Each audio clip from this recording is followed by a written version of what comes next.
जय Malhar news चॅनलच्या सर्व प्रेक्षकांना सपना चौधरीचा नमस्कार। नंदुरबारमध्ये 60 लाखांचे स्वयंचलित वाहतूक नियंत्रण सिग्नल बंद, त्यामुळे वाहतुकीची समस्या सुटणार तरी कशी? लाखो रुपये खर्चूनही वाहतूक नियंत्रण सिग्नल सुरळीत नाहीत। प्रशासनाच्या भोंगळ कारभारावर जनसामान्यातून प्रश्नचिन्ह उपस्थित। नंदुरबारच्या चौफुल्यांवर सिग्नलची बत्ती गुल, 60 लाखांच्या निधीचा उपयोग शून्य। नवापूर, धुळे, करण चौफुलीसह सीबी पेट्रोल पंप परिसरातील सिग्नल बंद अवस्थेत, शहरातील वाहतूक व्यवस्थेचा उडाला बोजवारा।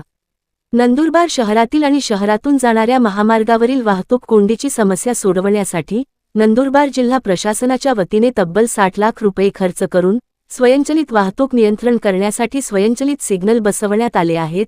मात्र हे सिग्नल बसवून जवळपास वर्षभराचा कालावधी उलटला असतानाही अनेक ठिकाणी ते सुरळीतपणे सुरू नसल्याचे चित्र आहे। त्यामुळे शासनाच्या तिजोरीतून खर्च झालेला 60 लाखांचा निधी नेमका किती उपयोगी ठरतोय असा सवाल आता उपस्थित होत आहे।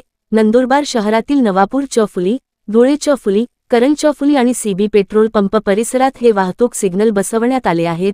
सिग्नल सुरळीत सुरू नसल्याने वाहनधारकांमध्ये संभ्रम निर्माण होत असून वाहतूक नियमांचे पालन कसे होणार असा प्रश्नही उपस्थित केला जात आहे। या स्वयंचलित वाहतूक नियंत्रण सिग्नलच्या देखभालीची जबाबदारी नगरपालिकेकडे तर नियंत्रणाची जबाबदारी वाहतूक शाखेकडे आहे। मात्र दोन्ही यंत्रणांमध्ये समन्वयाचा अभाव असल्याचे चित्र दिसून येत आहे। एकीकडे वाहतूक व्यवस्था सुरळीत करण्यासाठी लाखो रुपये खर्च केले जात असताना दुसरीकडे सिग्नलच बंद अथवा बिघाडाच्या अवस्थेत असल्याने शासनाचा पैसा वाया जातोय का असा सवाल वाहन चालकांकडून केला जात आहे। त्यामुळे जिल्हा प्रशासन या वाहतूक सिग्नलकडे गांभीर्याने लक्ष देऊन ते तातडीने सुरळीत करणार का, की हे सिग्नल असेच दुर्लक्षित राहणार, याकडे आता नंदुरबार वासियांचे लक्ष लागले आहे। सपना चौधरी, जय मल्हार न्यूज, नंदुरबार।